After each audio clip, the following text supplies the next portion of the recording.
नमस्कार, माय महाराष्ट्रीयन किचनमध्ये आपले सगळ्यांचे मनापासून स्वागत. आजच्या रेसिपीमध्ये बनवणार आहे साबुदाणा आणि बटाट्याचे पापड. हा 1 वाटी साबुदाणा रात्रभर छान असा भिजवून घेतलाय, मस्त भिजला गेलाय. आता हा साबुदाणा आपल्याला मिक्सरमध्ये बारीक करून घ्यायचा आहे.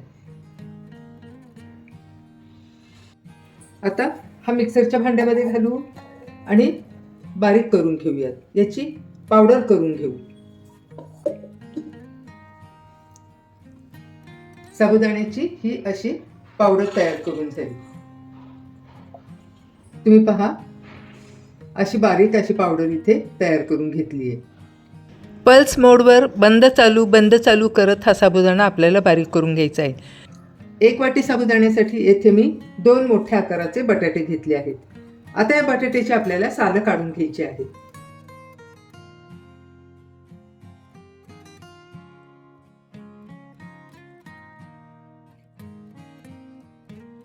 आता हे दोन्ही बटाटे सोलून झाले आहेत, सालं काढून झाली आहेत. याच्या आता आपण फोडी करून घेऊया.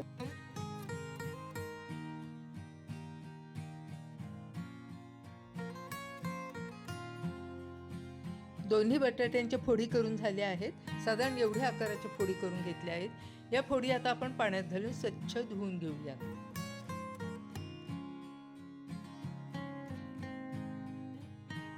बटाट्याच्या फोडी आता धुवून झाल्या आहेत. या फोडी मिक्सरमधनं घालून अगदी याची पेस्ट तयार करून घ्यायची आहे. याच्याबरोबरच बारीक करून घ्यायच्या आहेत या 2 हिरव्या मिरच्या. ह्या आता बारीक तोडून घेऊ, झाकण ठेवू आणि हे बारीक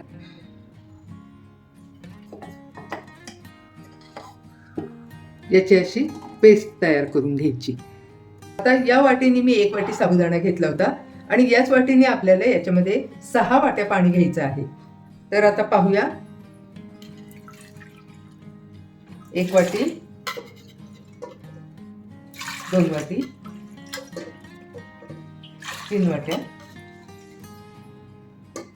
4 वाटी, 5 वाटी आणि ही 6वी वाटी पाणी याच्यामध्ये आता आपण घातलं आहे. पुन्हा जर आपल्याला एखादी वाटी पाणी लागलं तर नंतर घालायचं आहे. हे पाणी आता आपल्याला चांगलं उकळून घ्यायचं आहे.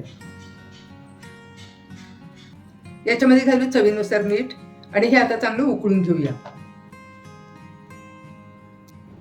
मीठ विरघळून घ्यायचं आहे याच्यामध्ये.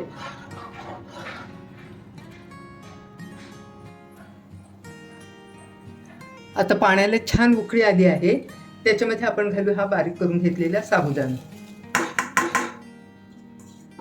एकसारखा हलवायचा आहे आणि काचेसारखा ट्रान्सपरंट कलर येईपर्यंत आपल्याला हे शिजवून घ्यायचं आहे.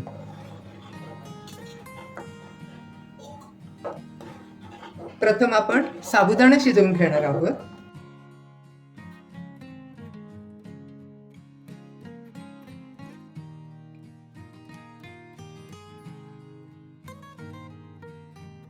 एकसारखा हलवायचा आहे, खाली लागू द्यायचं नाहीये.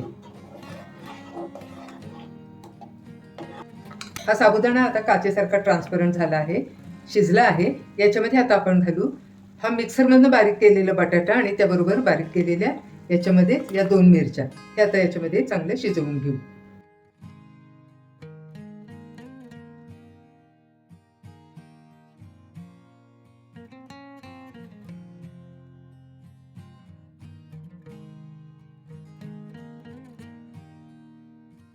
बटाटा अगदी छान मिक्स होऊ द्यायचा आहे, गुठळ्या राहू द्यायच्या नाहीयेत.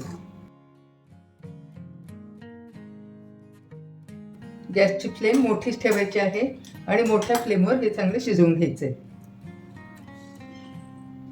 गुठळी होऊ न देता हे शिजवून घ्यायचं आहे. तुम्ही पहा किती परफेक्ट याचं कन्सिस्टन्सी झालेली आहे. हे बघा, फारही घट्ट होऊ द्यायचं नाही आणि पातळही जास्त होऊ द्यायचं नाहीये. आपले हे छान शिजलेलं आहे. शेवटच्या स्टेजला आपण याच्यामध्ये घालूया थोडेसे जिरे. जर आधी जिरे घातले तर याचा कलर बदलेल, म्हणून अगदी शेवटी याच्यामध्ये जिरे घालायचे आहे.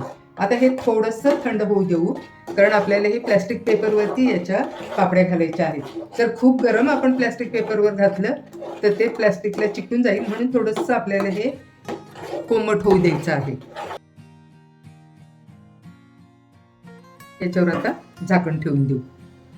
आता हे थोडंसं थंड झालेलं आहे. पळीपळीने या प्लॅस्टिक पेपरवरती हे आता आपल्याला घालायचे आहे. वाळल्यानंतर पातळ होतात म्हणून घालताना थोडेसे जाडसरच घालायचे आहेत. आणि असे सर्व पापड आता मी तयार करून घेणार आहे. आता आजच्या दिवस हे पापड मी फॅनखाली सुकवून घेणार आहे. उद्यापासून 2 ते 3 दिवस कडक उन्हामध्ये चांगले वाळवून घेणार आहे. साबुदाण्याच्या सर्व पापड्या आता घालून तयार झाल्या आहेत. 3 दिवस उन्हामध्ये चांगल्या कडकडीत वाळवून घेतल्यानंतर आपल्या साबुदाण्याच्या पापड्या अशा पद्धतीने तयार झाल्या आहेत. आता या पापड्या मी आपल्याला तळून दाखवणार आहेत. तर बघा, तळल्यानंतर किती छान फुलले आहेत. कमी वेळात आणि कमी त्रासामध्ये या पापड्या तयार होतात. रेसिपी जर आवडली असेल तर तुम्हीही करून पहा. लाईक करा, आपल्या मित्रमैत्रिणींना शेअर करा. पुन्हा भेटूया अशाच एका छानशा नवीन रेसिपीमध्ये. तोपर्यंत बाय बाय.